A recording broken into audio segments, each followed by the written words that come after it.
The sound did not carry far, but it was aimed with the precision of a duelist's pistol. Ilera, Duchess of Blackwood, heard it from across the drawing room, a room filled with the scent of hothouse lilies and the low murmur of polite society. She was arranging a folio of prints on a side table, a task she had given herself to avoid the direct currents of conversation. His mother, the Dowager Duchess Augusta, was holding court by the fireplace. Her voice, though never raised, had a quality of cut glass.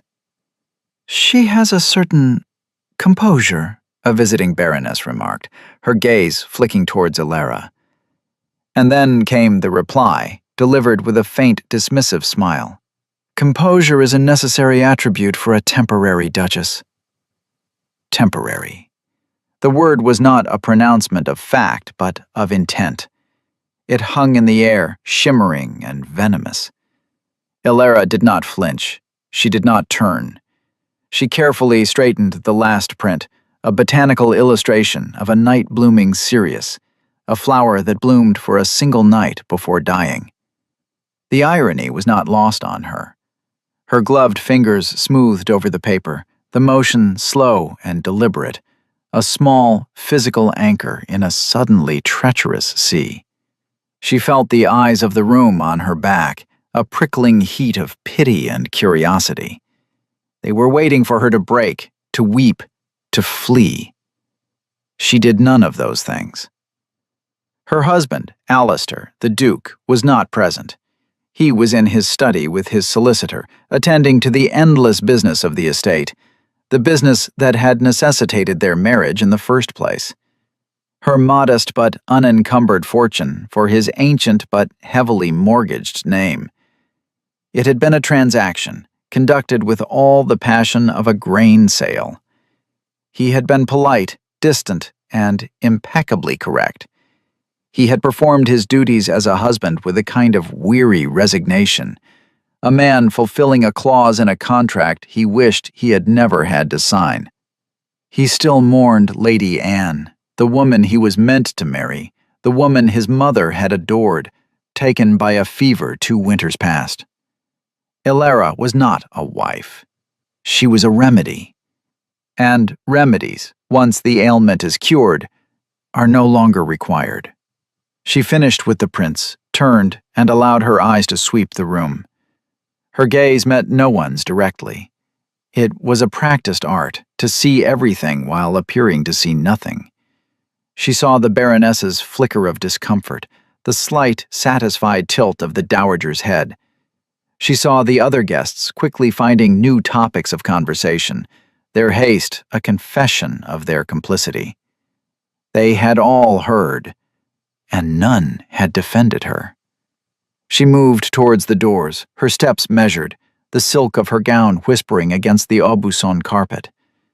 As she passed the small settee where her own distant cousin, a paid companion to a woman of no particular importance, was seated, the girl looked up, her face a mask of horrified sympathy.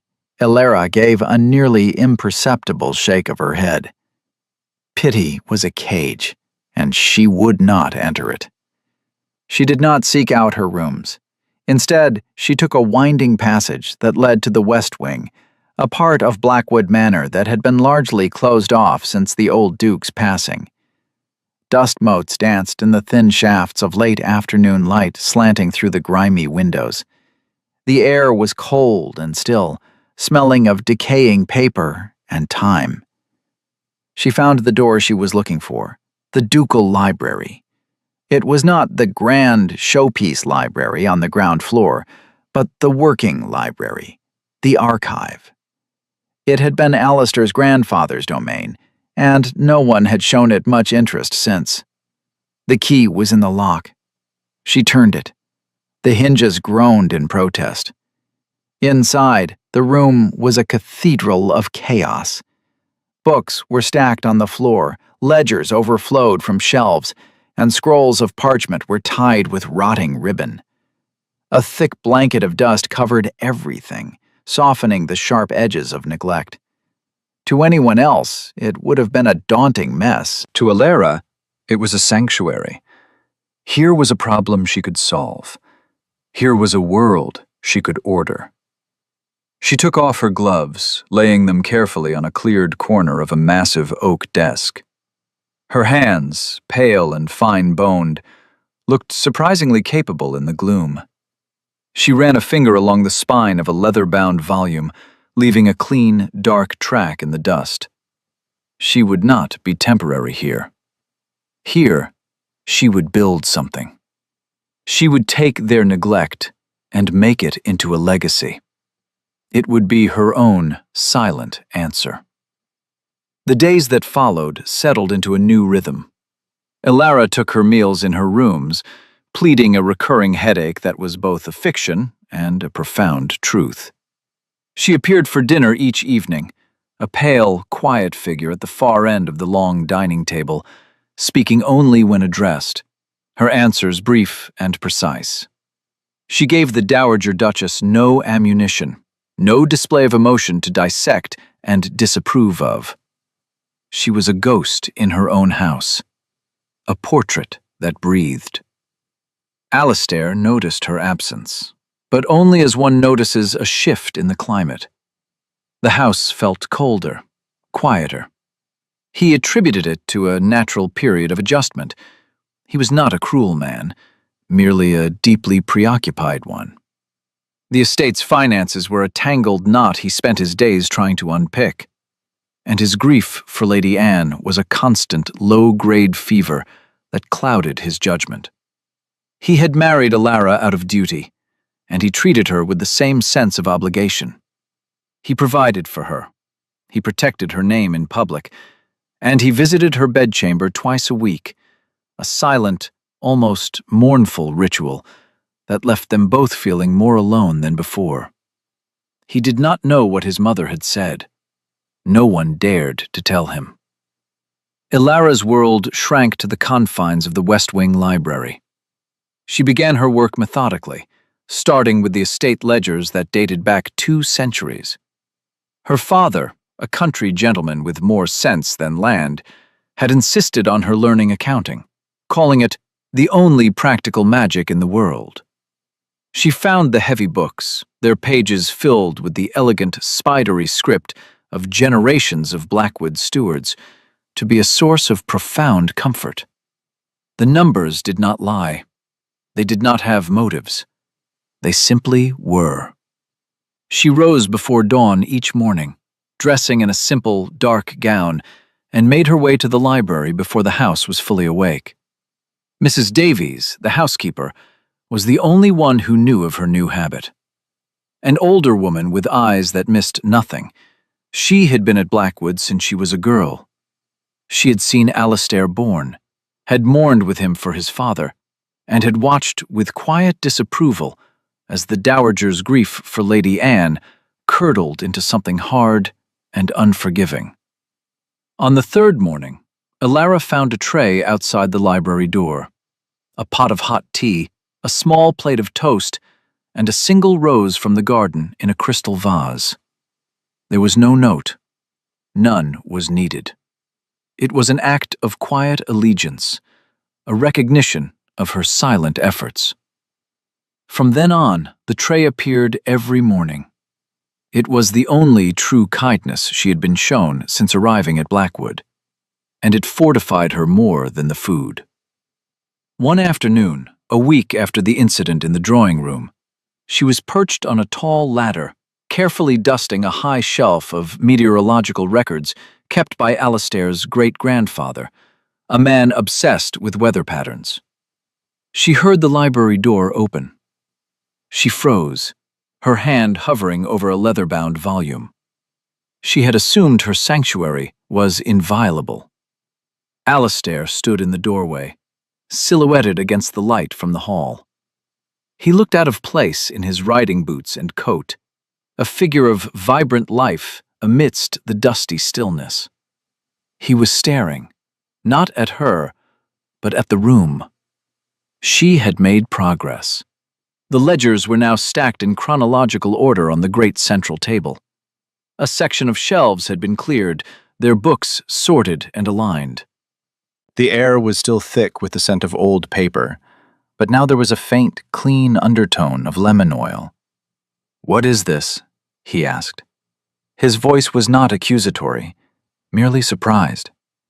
Ilara descended the ladder slowly, her movements graceful and unhurried. She brushed the dust from her hands. "I am organizing the archive, Your Grace." He stepped further into the room, his boots echoing on the bare floorboards. He ran a hand over a stack of sorted ledgers. "I was not aware it needed organizing." "It has been neglected for some time," she said simply. It was a statement of fact, not a criticism. He picked up a ledger from the 1780s, the one she had been studying that morning. He opened it to a page marked with a slip of paper. His eyes scanned the columns of figures. "This is the year the North Farm was sold off. My grandfather always said it was a necessary loss." "It was not," Ilara said, her voice quiet but firm. "The steward at the time was selling estate timber privately and altering the books to cover the shortfall. The income from the timber would have been more than enough to prevent the sale of the land. It is all here." She gestured to a separate, smaller book, where she had started to cross-reference the timber yields with the official accounts. "He falsified the records for nearly a decade." Alistair stood perfectly still, staring at the pages. He was seeing not just the faded ink, but the story behind it. A story of betrayal, of loss born from deceit. And he was seeing the woman who had uncovered it. He had thought of her, when he thought of her at all, as a quiet, decorative presence in his house. He had not considered the possibility of a mind behind the placid facade. He looked from the ledger to her face.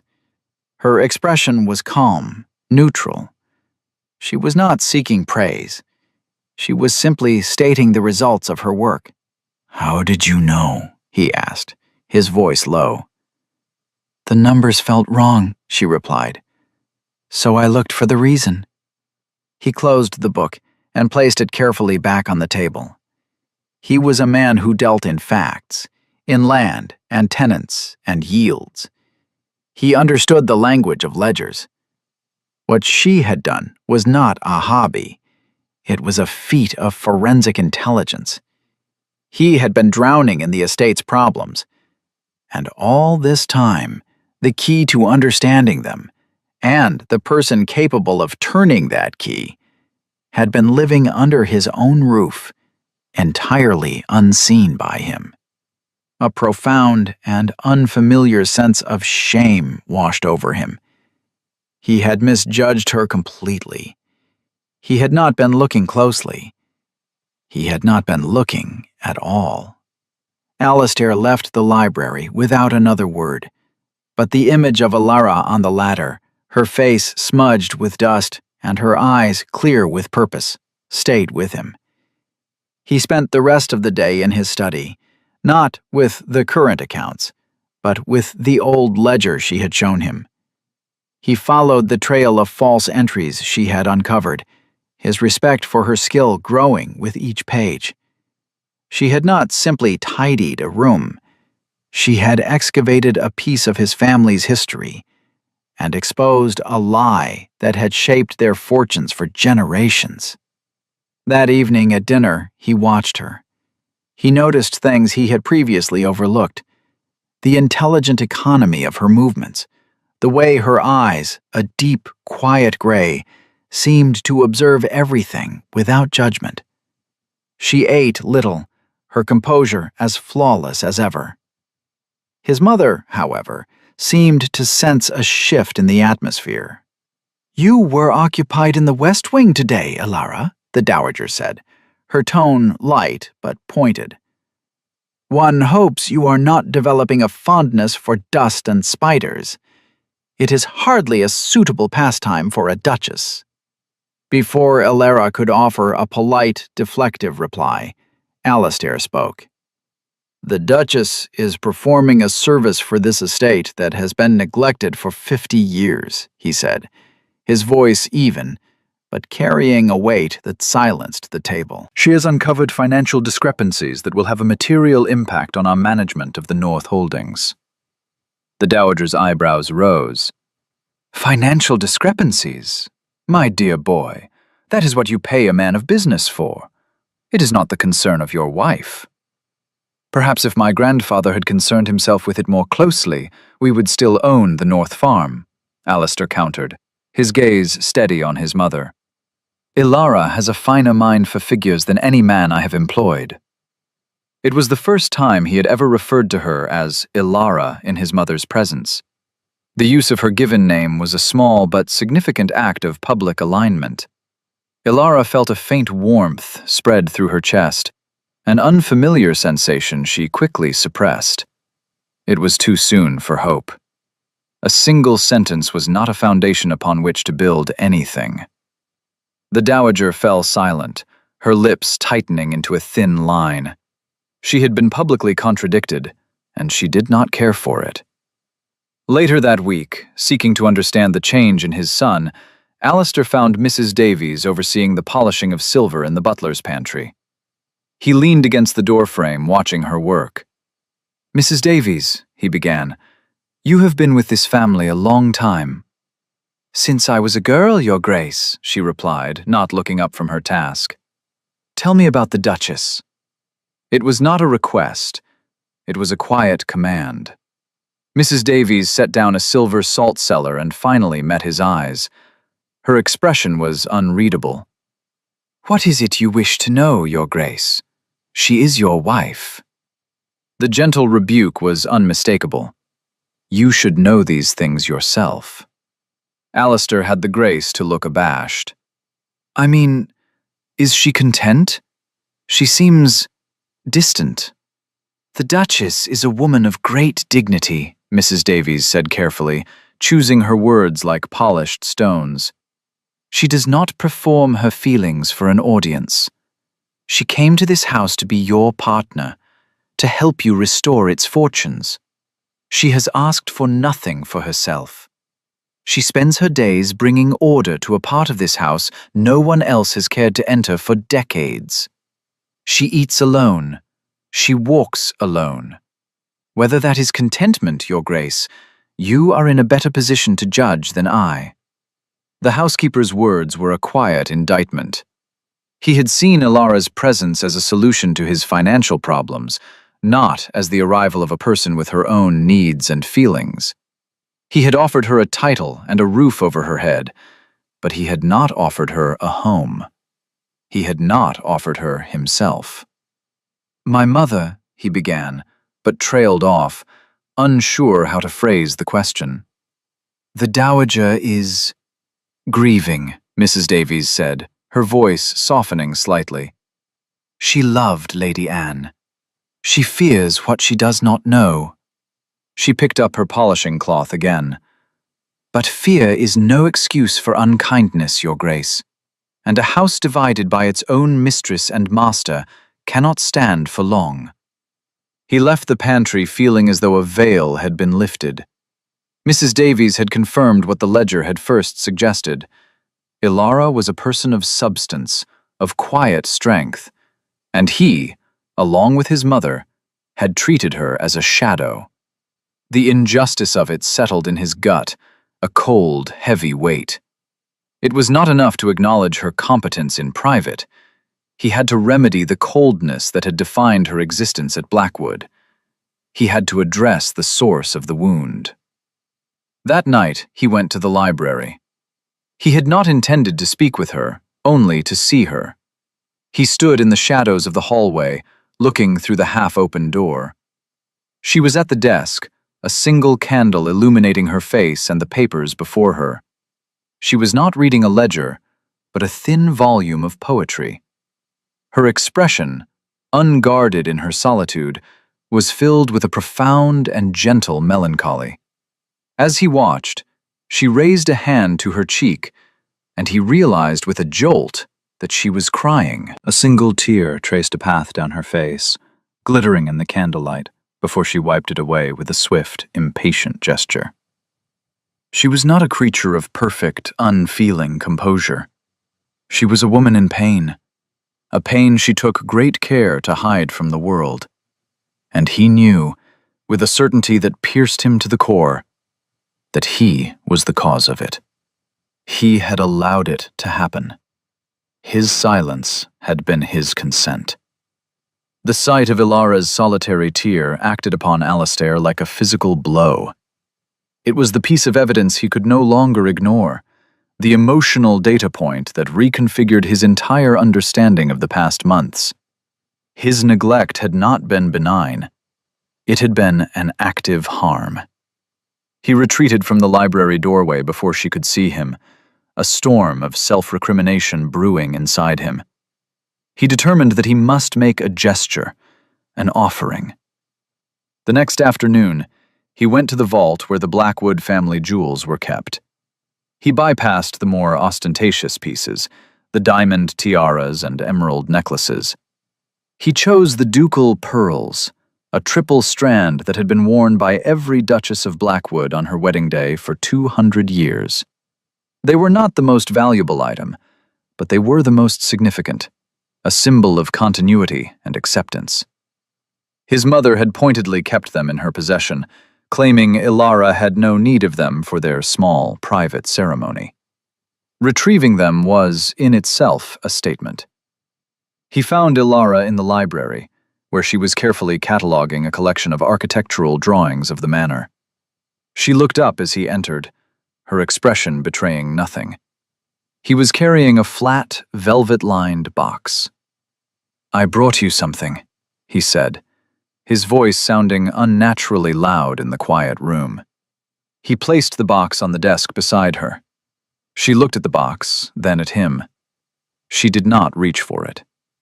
"What is it?" "The Blackwood pearls," he said. "They are yours. You should have had them before." He opened the box. The pearls glowed with a soft, creamy luminescence in the dusty light, their perfection a stark contrast to the neglected room.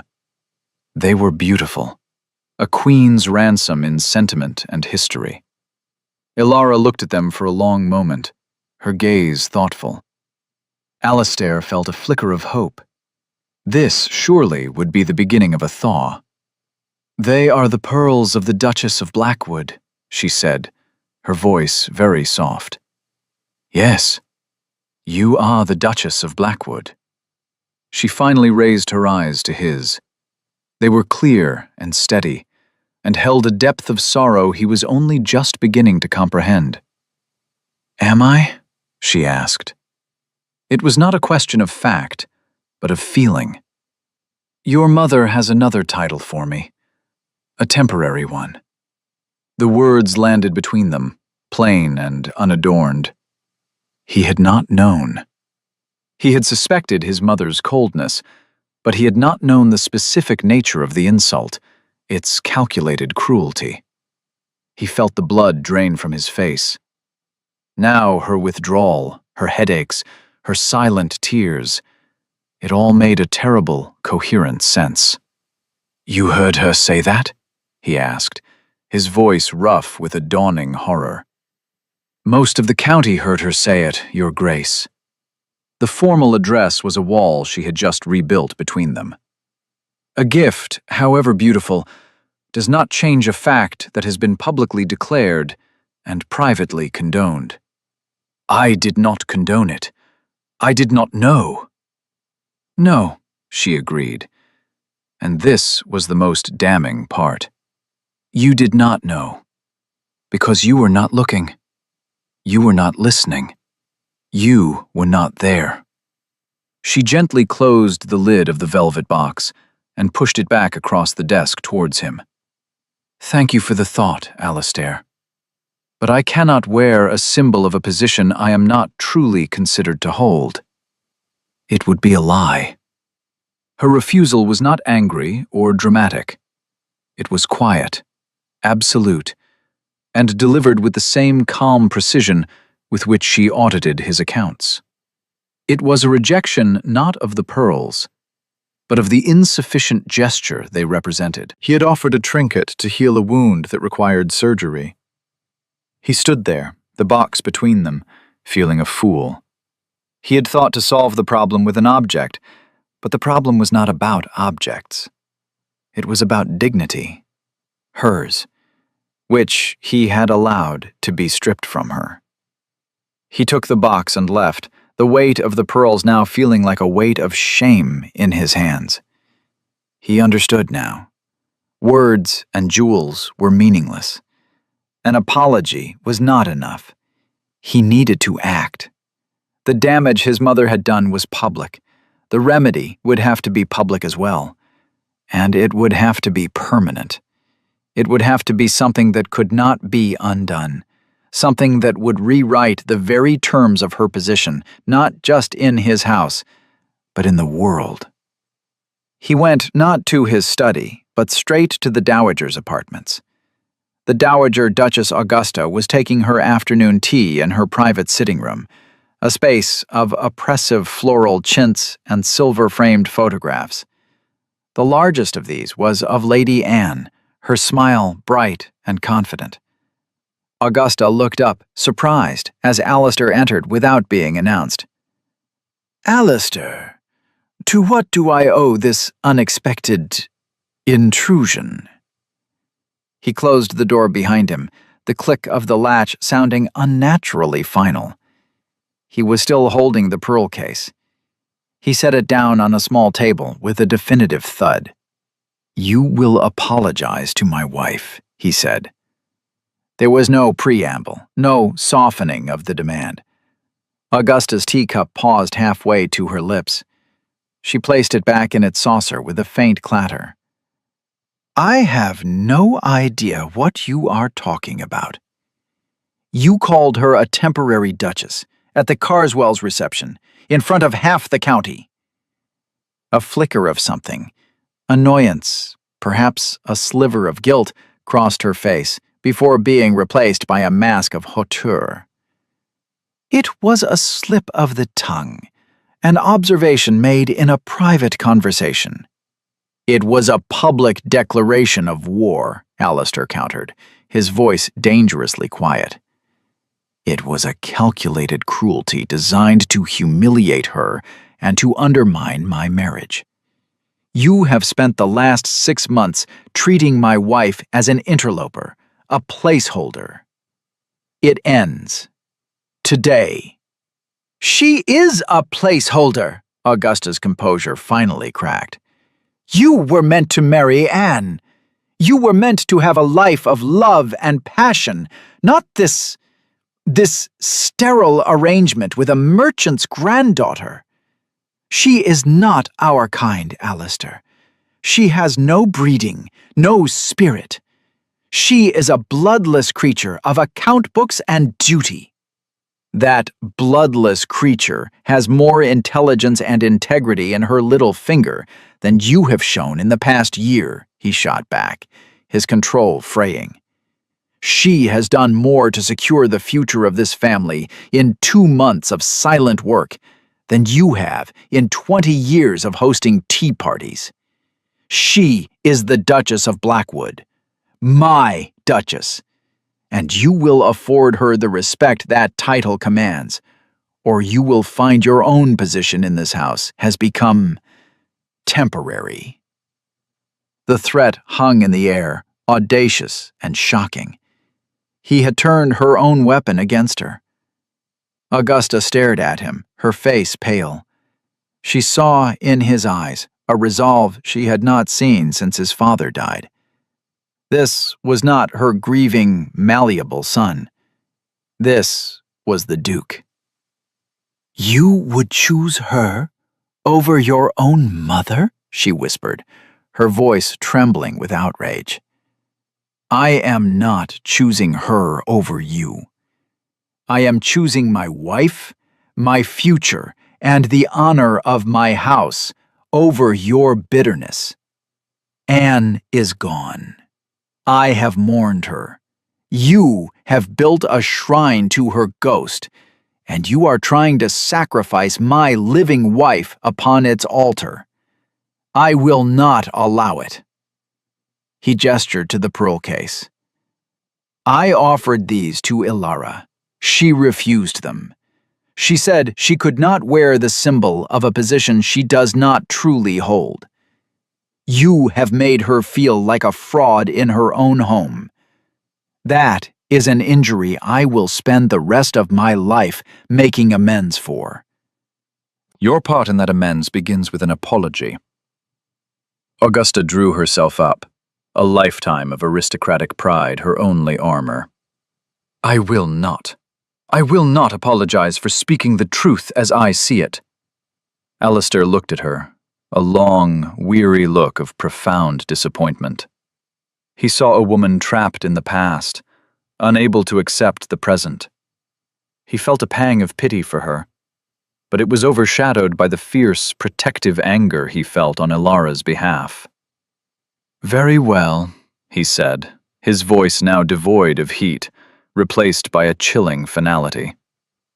Then you have made your choice, and you will live with the consequences of it. He turned and walked out of the room, leaving the box of pearls sitting on the table, a silent testament to a bridge he had tried to build and she had refused to cross. He knew now what he had to do. An apology from his mother would have been a start, but it would have been given under duress, its sincerity questionable. It would not have been enough to truly heal the wound. The cure had to be more radical. It had to be a public act so definitive that it would extinguish the very possibility of the word temporary ever being associated with his wife again. He was going to unmake a part of his own history to secure her future.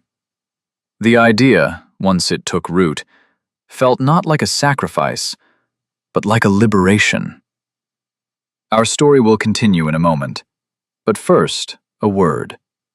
If you, our dearest viewers, are finding a home in this tale of quiet dignity and earned love, perhaps you might consider subscribing to our channel. It costs nothing but a click, yet it means the world to us. Let us know in the comments where you are listening from. It is a joy to imagine our stories finding you in every corner of the globe. Now, back to Blackwood Manor. The following week, invitations were sent from Blackwood Manor for a formal dinner. The guest list was small but influential, including all the key local families who had been present at the Carswells' reception. The Dowager assumed it was Alistair's attempt to force a public reconciliation, and she prepared herself for a battle of wills. Ilara assumed it was a social obligation she must endure, another evening of polite smiles and veiled scrutiny. She chose her gown with care, a simple, elegant silk the color of slate, unadorned by any jewelry save for her plain gold wedding band. She would present them with a surface so smooth their insults could find no purchase. The evening began with a palpable tension. The Dowager was icily polite to Ilara, a performance of correctness that was more insulting than overt hostility. Alistair was an attentive host, but there was a coiled energy about him, a sense of purpose that made his guests vaguely uneasy. Ilara remained serene, a point of calm at the center of the storm she could feel but not see. They moved into the grand dining room, the table gleaming with silver and crystal under the light of a dozen chandeliers. As the first course was served, the Dowager, seated at Alistair's right, made her move. Lord Ashworth, a neighboring landowner, was complimenting the restoration work being done on the manor's east facade. Indeed, the Dowager said, her voice carrying down the length of the table. Alistair has always had a strong sense of duty to the Blackwood legacy. It is so important to preserve what is permanent, what endures through the generations. Fashions change, arrangements are made and unmade, but the name is everything. The illusion was unmistakable. She was drawing a line between the permanent, the Blackwood name, and the temporary arrangements made to serve it. It was a second, more subtle delivery of the same poison. Ilara felt the familiar cold knot tighten in her stomach, but her expression did not change. Alistair, however, laid down his fork. He did not look at his mother. He looked down the table, his gaze finding and holding Alara's. Then he rose to his feet. A hush fell over the room. "My mother is right," he began, his voice clear and resonant. "The name is everything. It is a symbol of our history, our honor, and our future." He paused, letting the weight of his words settle. "Which is why I have taken steps to change it." A collective gasp went around the table. The dowager stared at him, her face a mask of disbelief. "Alistair, what are you talking about? Have you lost your senses?" He ignored her. His eyes were still on Alara. "This house, this title, was originally granted to the first Duke not under the name Blackwood, but under the name of his own family, Harcourt. The title was Duke of Blackwood, but the family name was Harcourt. It was my great-grandfather who, upon inheriting from a maternal uncle, took the name of Blackwood by royal license, believing it carried more prestige. He chose legacy over lineage, pride over truth. He let that sink in. He was not just changing a name, he was correcting a historical vanity. I have petitioned the Crown to reverse that change. I am returning our family to its original, honorable name. From this day forward, my wife is not the Duchess of Blackwood of the family Blackwood. She is Alara Harcourt, Duchess of Blackwood, and I am Alistair Harcourt." He picked up his wine glass. "The Harcourt motto is Fide et Amore, by faith and love. My great-grandfather set aside that motto. I am restoring it. I am restoring it in honor of my wife, whose faith in this family has been absolute, even when ours in her was not, whose quiet, diligent love is rebuilding this house from the inside out. She is not an arrangement. She is not temporary. She is the first Duchess of the restored House of Harcourt, the founding mother of its future. I ask you all to rise and drink to her." He raised his glass to Alara. For a moment, there was stunned silence. Then, slowly, Lord Ashworth rose to his feet, his glass held high. One by one, the other guests followed, their faces a mixture of awe and astonishment.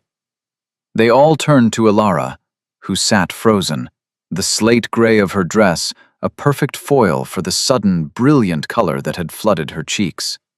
She looked at her husband, standing at the head of the table, and for the first time, she saw not the remote, grieving Duke, but a man of profound conviction and startling passion. He had not just defended her. He had redefined his entire world, his entire history, around her. He had taken his mother's insult, the idea that she was a temporary fixture attached to a permanent name, and annihilated it by changing the name itself. He had made her the permanent thing. After the guests had departed, their conversation buzzing with the news that would be all over the county by morning, a profound silence descended upon Blackwood Manor. The dowager had retired to her rooms immediately after the toast, her face ashen, without saying a word to anyone. She had been rendered irrelevant to the future of the family, her power broken by a single decisive act of historical revision. Alara stood by the window in the main drawing room, looking out at the moonlit gardens. She heard Alistair enter, his footsteps soft on the carpet. He came to stand beside her, not touching her, but his presence was a warm, solid thing in the cool air from the glass. For a long time, neither of them spoke. The silence was not empty, but filled with the unsaid things that had accumulated over months. It was a silence of reverence, of a moment too significant for easy words. Finally, Ilara turned to him. Her eyes were shimmering with unshed tears, but her voice was steady. "Why?" she asked. It was the only word that mattered. "Because it was the truth," he said simply. "And because it was the only apology that meant anything.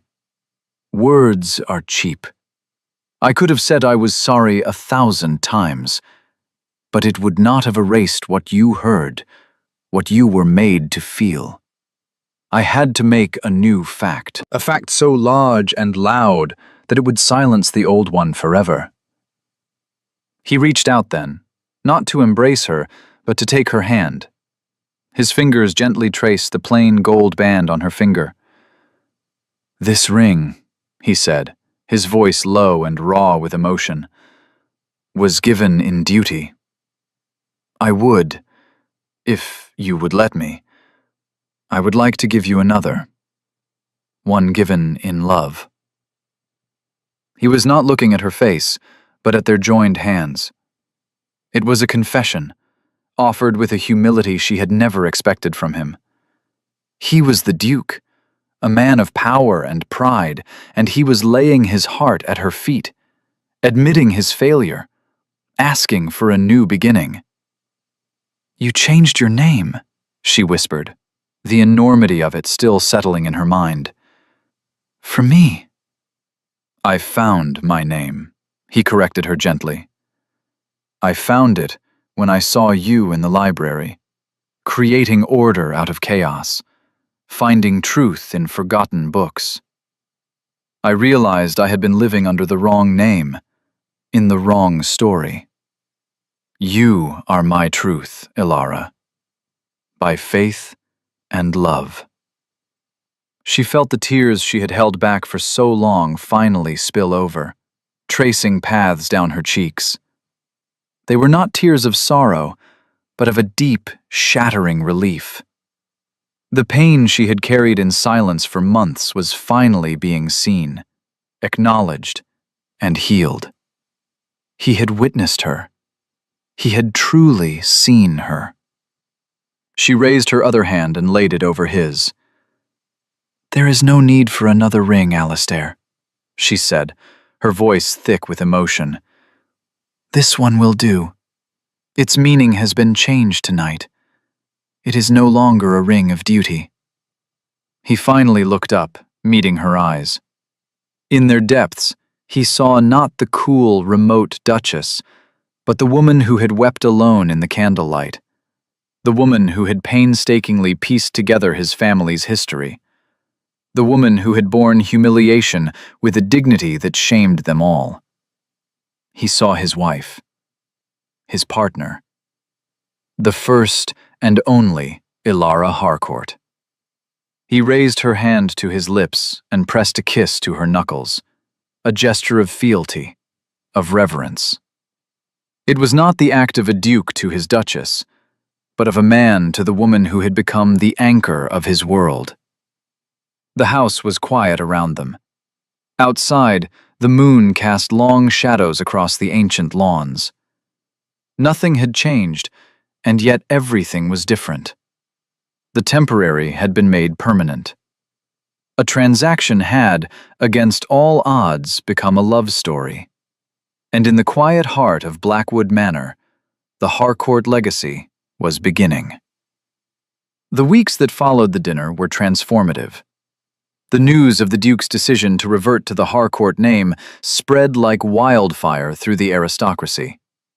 It was seen as a wildly romantic, almost radical gesture. Speculation was rampant, but Alistair's public tribute to his wife had been so unequivocal that the narrative was set. This was not an act of madness, but one of profound devotion. The whispers about the temporary Duchess died overnight, replaced by an awed respect for the woman who had clearly captured the formidable Duke's heart so completely. The Dowager Duchess Augusta remained in her rooms. She was not unwell, but she had been defeated. Her world, built on the unshakable foundation of the Blackwood name and legacy, had been dismantled. She was now the dowager of a house whose name she barely recognized, her connection to its future severed. Alastair continued to ensure her comfort, but the emotional distance between them was a chasm. He had drawn a line, and she had found herself on the wrong side of it.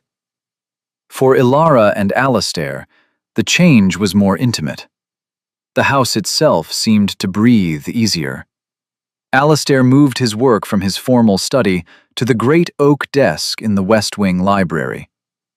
He and Ilara now spent their days in companionable silence, working side by side. He would untangle the legal knots of the estate's present, while she continued her meticulous ordering of its past. Sometimes he would ask for her opinion on a lease or a tenant dispute, and her insights were always clear and practical. He began to rely not just on her intelligence, but on her judgment. She was no longer just the mistress of his house. She was his partner, his most trusted counsel. Their evenings changed as well. The long, silent dinners were replaced by simpler meals, often taken together in the library or on the terrace if the weather was fine. They talked. He told her of his childhood at Blackwood, of his distant, demanding father, and his hopes for the estate. She, in turn, spoke of her own quiet upbringing, of her love for books and numbers, and of the loneliness that had been her constant companion until now. They were discovering each other, piece by piece, like the archives she so patiently sorted. One crisp autumn afternoon, he came to find her in the walled garden. She was reading, a shawl wrapped around her shoulders against the chill. He sat on the stone bench beside her. "I have something for you," he said. He handed her a small, flat package wrapped in plain brown paper. Inside was a book. It was old, the leather of its cover worn smooth with age. The title, embossed in faded gold, was A Naturalist's History of the Blackwood Estate by Thomas Harcourt, 3rd Duke of Blackwood. "It was in a trunk in the attic," Alastair explained. "My namesake. The first Harcourt to truly love this land. I thought you were the one who should have it." Ilara opened the book. The pages were filled with delicate, hand-painted illustrations of flora and fauna, accompanied by notes in a fine, scholarly script. It was a record of love, a testament to a deep and abiding connection to the land. It was a history not of finances and titles, but of life itself. "He writes of you, you know," Alastair said quietly. Ilara looked up, confused. "What do you mean?" He pointed to a passage on the first page. It was a dedication. "To the Duchess who will come after, who will love these woods and streams as I have. May she find in this place not a possession, but a home." Ilara traced the old-fashioned script with her finger. The words, written more than a century and a half before, felt like a message sent directly to her. She had come to Blackwood as a stranger, an outsider. But here was an ancestor welcoming her, acknowledging her place in the long, unfolding story of the estate. She was not temporary. She was a link in a chain. "Thank you," she said, her voice catching. "This is the most beautiful gift I have ever received." "The pearls are still in the vault," he said, a faint smile playing on his lips. "They can stay there. This feels more fitting for you. For us." He was right. The pearls represented a legacy of position. The book represented a legacy of love. They had chosen the latter. In that moment, sitting together in the fading light, the chill of autumn in the air, Ilara felt a sense of peace settle over her, a deep and quiet certainty. She had found her place. Or rather, she had made it, and her husband had remade his world to honor it. That winter was the gentlest Blackwood had seen in years. A soft blanket of snow covered the grounds, muffling the world in a quiet hush. The chill outside only served to emphasize the warmth within the manor. The West Wing Library, once a cold and forgotten tomb, was now the heart of the house, a fire always blazing in its great stone hearth. Elara discovered she was with child in the new year. The news brought a new dimension to their happiness, a sense of a future made tangible. Alistair was quietly ecstatic. The idea of a Harcourt heir, the first of the restored line, filled him with a sense of rightness, of a circle completed. He became even more attentive, his care for her a constant, gentle presence. He would often read to her in the evenings from the naturalist's journal, their shared laughter echoing in the high-ceilinged room as they discovered the eccentricities of his ancestor. They were building a life together, not on the grand stage of London society, but in the quiet, everyday moments of shared work and affection. One evening, as they sat by the fire, Elara rested her head against his shoulder. The child within her stirred, a faint, fluttering movement. "Do you ever regret it?" she asked softly. "Changing the name. It was such a violent thing to do to your own history." Alistair was silent for a moment, staring into the flames. "I didn't destroy my history," he said finally. "I chose which part of it to honor. I chose the part that spoke of love for the land over the part that spoke of ambition for a title. I chose the truth over the performance. I have no regrets.